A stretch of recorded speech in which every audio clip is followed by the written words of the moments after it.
about how this all is happening. Right. This is also the time when we're moving from, like I said, we're moving from experimentation to execution. We saw so many deals get signed last year, and now is the time when all of it will come into practice. Now is the time when we start seeing the fruits of the seeds that were sown last year. But this is also a time where this will take some time. There are comments on social media saying that we have to be a generation that we are exhausting our power and energy resources to have a cartoon generated image of ourselves, because that's what AI has been proving itself so far. We know that there are use cases, there's enterprise deployment that's happening, and like you said, it's going to have an impact over sectors, over geographies, over employment and other things. But till the time we bridge that gap, how do you think we're going to get through it, and how do you think we're going to create an impact? It's an interesting and important conversation. I would argue that the impact is here today, that the use cases of AI are being deployed. Our friends at NASSCOM, the India headquartered tech association, just released a really important statistic last week. 87% of businesses in India are using AI today. And what that tells you is that AI is not the future, it's right now.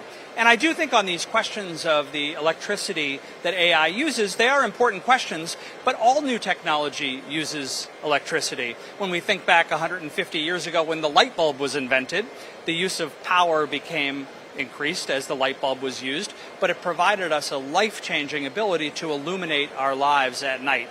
Appliances in our home that use electricity obviously make it easier for us to live our lives. So electricity is a use case for AI as well, and I think we're doing a really good job of managing it and making sure there's sufficient energy and that it's done efficiently to match the benefit that AI brings to the market. Right. You mentioned NASSCOM, and especially as what you're seeing at ITI, what are you picking up on the job debate? Because that's been there since day one. It has now sort of evolved, but now where do we stand? What is it going to be? Is AI already knocking at your desk? Because it's moved far in our doors. But is it ready to take over the desk? AI is ready, and what it does is not take over the desk, it makes the desk more efficient. So what I think we see with AI as a tool is it creates opportunities for people to focus on the things that they're best at, while allowing the computer and AI and these technology tools to make us more efficient. And it's revolutionizing business in a way that makes business more efficient as well. So as these tools are deployed, it does make it very important for us to educate workers, to retrain and reskill. Government of India has announced a number of programs to do that I think are really exciting. And it allows people to take advantage of learning how AI is used, how their jobs can be more efficient as a result of AI, and it's also going to create new jobs that we never thought of before, as all new technologies do. Well, we just came up with this term in SaaSpocalypse that we saw happen in the last 2 weeks, which sort of took our faith down from the IT services. The markets came together and echoed that now that AI is here, maybe SaaS is not that relevant. Whereas I'm sure there are experts who would say that SaaS is the foundation of AI. Where do you stand on the SaaSpocalypse debate, and where do you think this will go? Yeah, I stand on the SaaS is the foundation of AI. AI is a lot of very exciting things, but at bottom, it's software. And it really does make software more exciting and more useful, and the use cases expand. But much as AI allows us to deploy tools, one of the tools that AI itself uses is software. So imagine a new robot looking around for a tool to use. If it needs to put a screw in, the robot is not going to use something new and exciting. It's going to use a screwdriver because it's the best tool for the job. The same thing with AI. AI is going to make use of, and in fact, improve the use cases for use of software across the board. And you're right that there's an exciting new reckoning of what software will mean in the future happening, but it means that AI is going to empower those software uses and make them more useful than they've ever been. But it also forces to reinvent, and that's what we're seeing with traditional IT companies. When you say that NASSCOM said that 87% of the companies are now on AI, that also is sort of forced adoption, whereas what is needed is the reinvention of it, and how do you make it work, like you said, to be more efficient instead of having it take over. So how do you sort of see that? How do we fill that gap? Because instead of forced adoption, there is a need for reinvention. There absolutely is a need for reinvention, and I think AI is making that possible, and it's also the reason for the reinvention. And what I mean by that is AI is an exciting new tool that allows us to consider doing things in ways we never had before. To make it oversimplified example, when the spell checker was first invented, so the computer can check your spelling in a document, that made it easier for us to write a document because the computer would check spelling for us instead of requiring us to walk to the dictionary to check the words. It didn't mean that we didn't have a role to play in writing, it just meant that it became more efficient.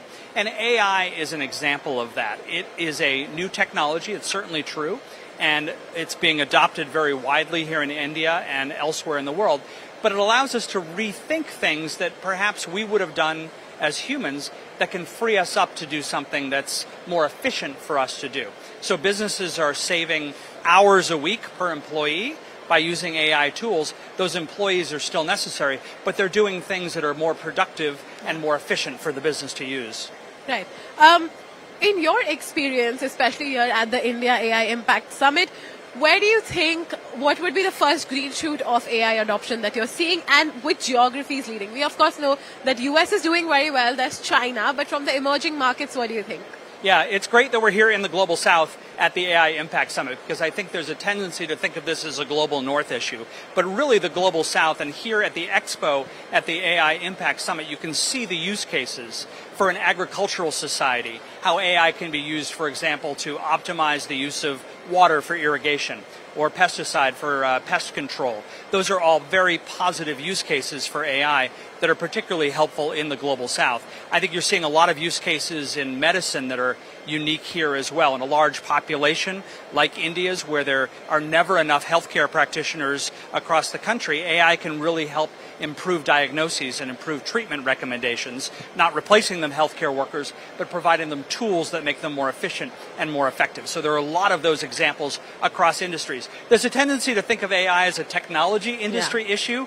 It's not a tech industry issue. It's an all-industry issue, because the technology industry deploys the tools on behalf of their partners and customers to make the services that they offer even better. Right. From your experience at the summit, any favorites that you picked up, something that really blew your mind?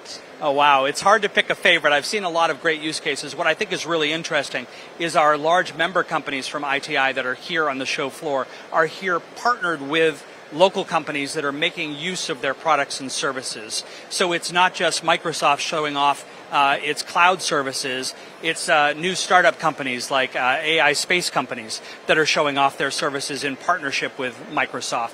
It's not just Meta showing off the Llama large language model, it's showing how its open source capabilities can make it possible for companies with just a few employees to offer customer service to their customers using new technology. So what's great for me is seeing all of the large tech companies here that are partnered with small and medium enterprises to make their service offerings better. Large companies being the big brothers to the startups is what you like. Right, and if it weren't for the startups and other customers, these technologies wouldn't have anybody to use them. So it's great that the tech companies are partnered here with local Indian companies that are making these services a reality for the 1.4 billion plus people here in India that are going to make use of those technologies. Well, on that note, thank you so much for joining us at the Qualcomm CNBC-TV18 Edge AI studio. Thank you. It was wonderful to be here. Thank you. Thank you.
and welcome to CNBC TV18. Qualcomm presents the AI Ed Studio here in the middle of the India AI Impact Summit. I'm Shireen Bhan. We've been bringing you headliners who are talking to us about how AI is making a difference to their businesses, but more importantly, the bets they're intending to make on the road ahead. Joining me now is a man who's a big believer in the data center story in India. In fact, CIFI has built 14 data centers in India already, and they have plans to do much more. Raju Vegesena of CIFI joins us now. Raju, great to have you here joining us in our studios. Thank you very much, Shireen. So let's start with that. As I said, you've been the big believer in the data center story in India. 14 data centers already that you've got. How many more? We are building 11 more data centers. We are the pioneers of the data centers in India 25 years back, and we are continuously growing up the market.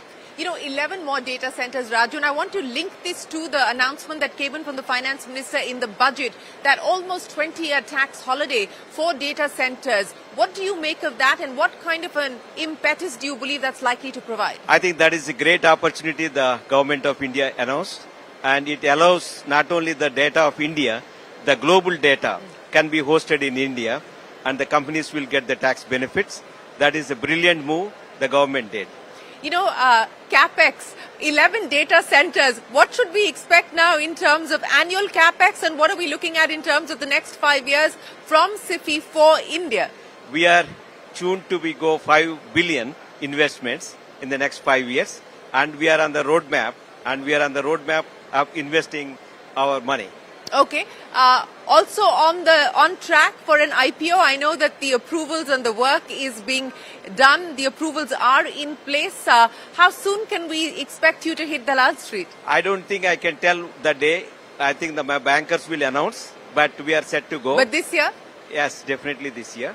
And we are waiting for all my bankers make sure everything is right, perfect time.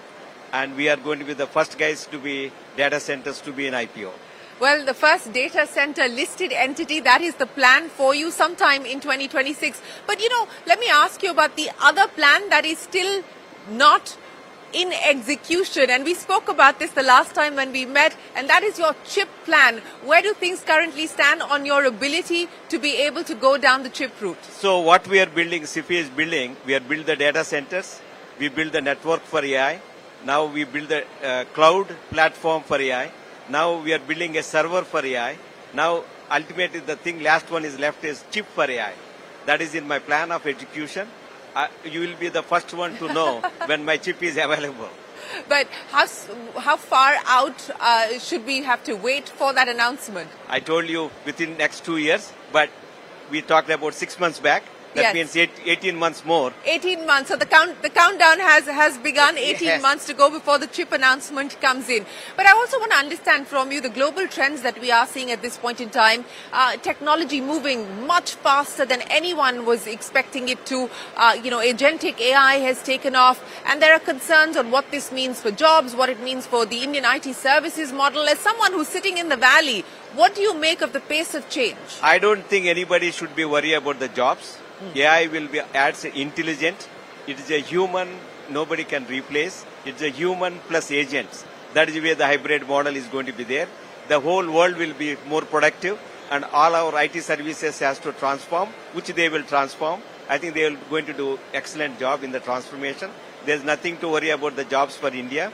I think it's going to be excellent move for India. We need to grab this opportunity and excel in the world. I don't want India miss this opportunity. You're saying that India must not miss this opportunity. What more does India need to do? What more do Indian companies need to do so that we don't miss the AI buzz? See, there's nothing to be do, accelerate. That's it. So don't blink, don't second thought. Just keep pedaling get going into AI and invest in every infrastructure, whatever required. Models, we have the talent. That's what we need to take advantage, and we have to become India as a center of AI. So these 11 new data centers that you're speaking of, where are these going to be situated? What is the timeline by when we can expect these to be up and running? So I'm talking these 11 data centers is going to be up within the next 12 months. Okay. So Mumbai is going to be the biggest place. Then we have Chennai, Noida, and other tier 2 cities like Chandigarh, Nagpur, and we are developing the data centers across the tier 2 and tier 3 cities. these will be available in the next 12 months. Okay, 11 data centers in the next 12 months across the country. But one of the concerns that people have, especially with respect to data centers, is the energy ceiling. At this point in time, India has surplus power, but how concerned are you about the energy ceiling and its impact on data center build-out? So I think India has a surplus power.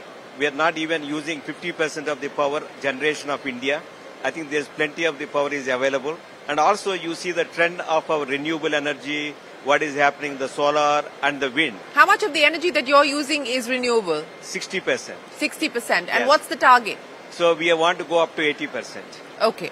And what has that meant in terms of bringing the costs lower? I think it's going to be reduced, about 20% of our cost of energy is going to be reduced. That is also good for India to be hosted the data in India. India should be the center of the hosting the data for a global. But the cost of compute itself, when do you believe that we're going to be at that inflection point where we will start to see a meaningful reduction in the cost of compute? I totally agree. The cost of the computing is the highest at this point. I think over the time, I think everybody will produce new generations of the chips will come, and the new way of chips comes. Currently the chips we are using for a training, but once it comes to the inferencing, I think you are going to see the new generations of the AI chips that will reduce the cost.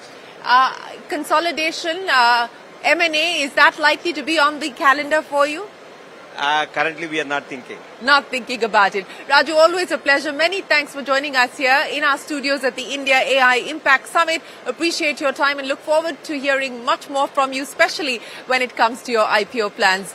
Thanks very much for stopping by. We are going to take a break, but the conversations will continue. We'll be joined by many more headliners here. The big headline coming in there from Raju Vegasena of SIFI, 11 new data centers in the next 12 months, also on track for an IPO in 2026, becoming the first listed data center entity in the country. I'll toss it back to you. We'll be right back with a lot more.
will go up, and that would lead to a lot of early demand for gold even before the summer vacation starts and wedding season.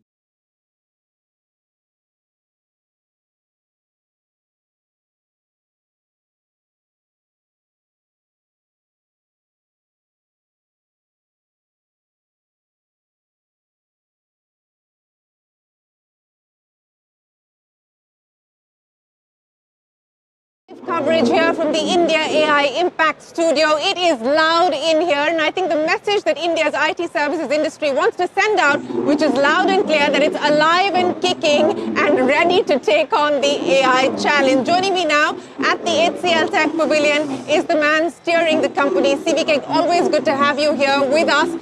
And let me start by asking you exactly that, CVK. February has been a difficult month for the IT services sector. 2.6 lakh crore rupees in market cap erosion since the 6th of February. What is the message that you want to send out to the markets? Is the SaaSpocalypse real? Shireen, thank you for visiting us here in the AI Summit. It's fantastic. If you recollect, 2 years ago, we did call out as a company that AI is a big disruption moment, and we want to embrace it proactively, right? So none of this surprises us. We looked at how the technology would evolve and really started building a strategy which will future-proof our business.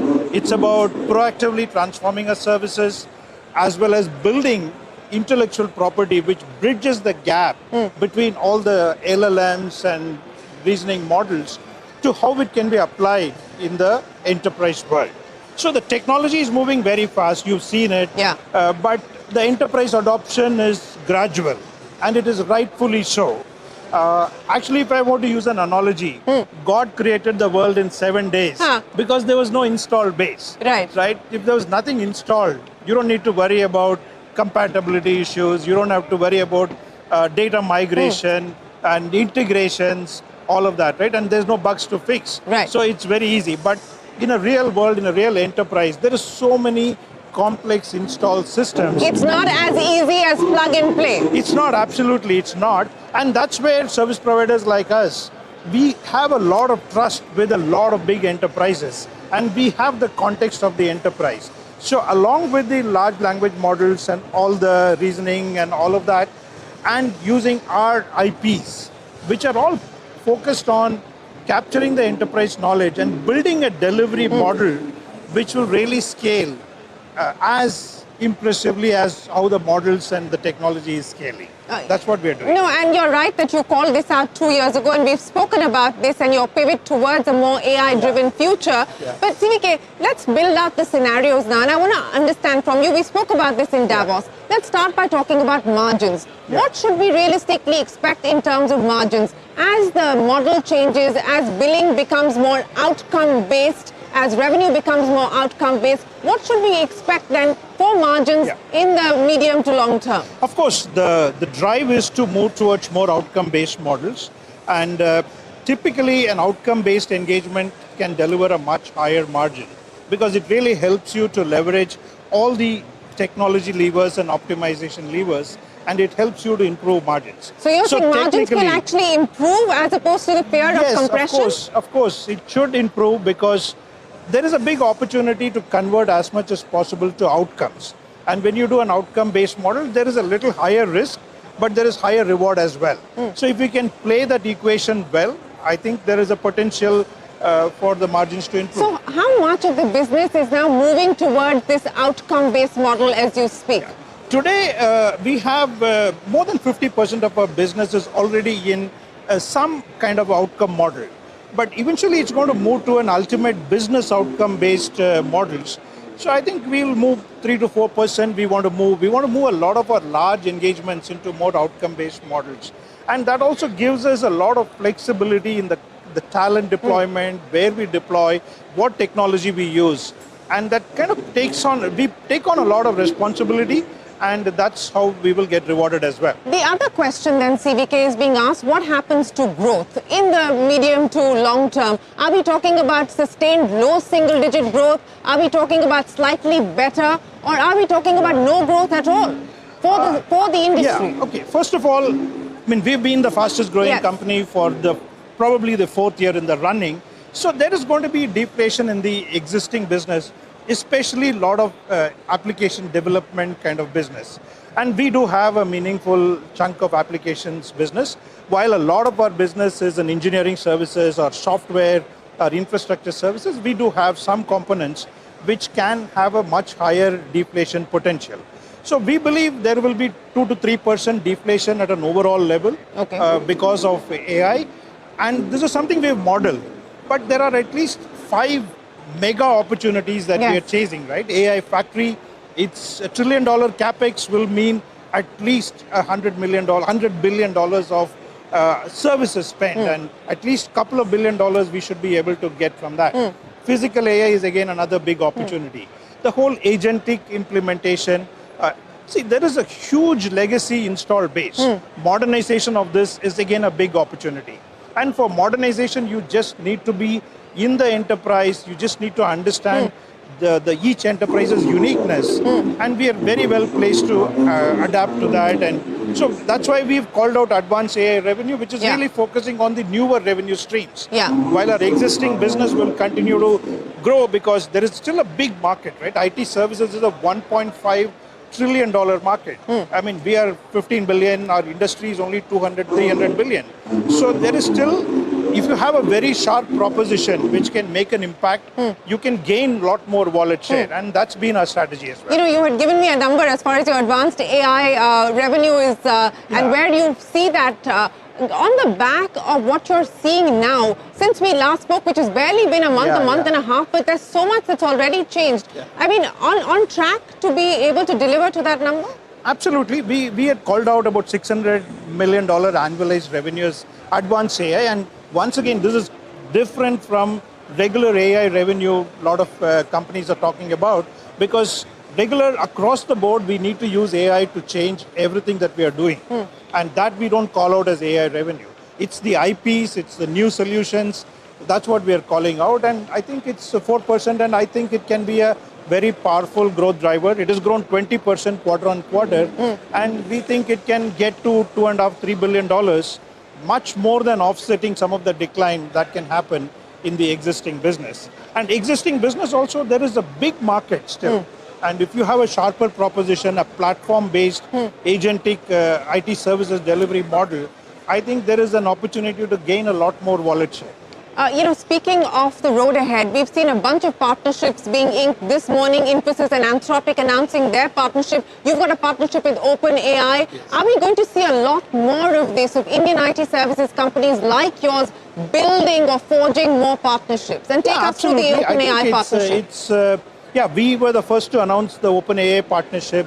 It's already a lot of our products that we're building is on top of OpenAI. And I'm sure, Anthropic is again a fantastic technology, and we will continue to look at partnership opportunities and evolve. And it's very much like the hyperscaler ecosystem, where we had to leverage the hyperscaler technologies to deliver services to our clients. And it's going to be the same playbook again. Will Indian IT services be a lot more acquisitive? Will you be forced to be a lot more acquisitive in this environment? Acquisition, yes, but more than acquisition, it's really bringing the best AI talent into the company, right? I think whether we can acquire it, whether we can hire, we also need a very strong product and a platform mindset, which is not the traditional bread and butter of the services companies. So I think that is the transition all of us will have to navigate, and we are well in the way. But speaking of transitions, I know the big bet that you're making on physical AI, something that you're a big believer in, but also the AI full stack, what HCL is working on and has put together. We've got one of your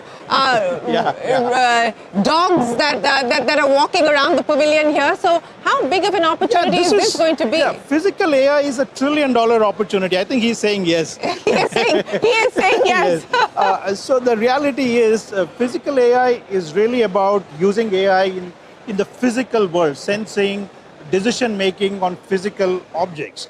Like this robot, the dog, can go into the plants, which can be very dangerous for people to look at oil spills and things like that, and integrate that into the back-end SAP system, right? And similarly, we have the Vision X solution, which is about safety in ports. This can be applied to a number of industries. So we already have at least 100 million coming from physical AI of the 600 million. We think it's again, it can build into $1 billion revenue for us, and we are fully working towards that. So let me end then by asking you, CVK, fears of obsolescence for the Indian IT services sector, the SaaSpocalypse, as I spoke about, overdone, exaggerated, and you believe that industry has enough ammunition to fight back? I think it's overdone. I mean, a lot of things that I've read in the social media and all of that feels overdone. But we do recognize that this is a big disruption, and if you really go after it, there are so many new opportunities. So I think as an industry, we will get through this very successfully, and that's what I believe. And we have responsibility as leaders to really make this transition happen in a manner that it works for all stakeholders. How comfortable do you feel about HCL's position as you make this transition? We are undisputedly ahead of everybody else. I mean, we recognized it much before, and we put our plans, and it's definitely showing up in the way we are growing. In spite of deflation, we are continuing to be the fastest growing company. And I think with all the propositions that we have a very good shot at being a winner in this. Well, we wish you the very best of luck, CVK. Yeah. Always a pleasure. Many thanks for joining us here on CNBC-TV18 at the India AI Impact Summit. Well, you heard it from the man himself. They are fighting back. They're aware of the challenges, but they also want to focus on being able to leverage the opportunities, and that's the capability that HCL Tech is building at this point in time. We will take a break here, but the conversations will continue. Don't go anywhere. We're back in a moment on CNBC-TV18 with plenty more. Thanks so much for that, Shireen, and interesting.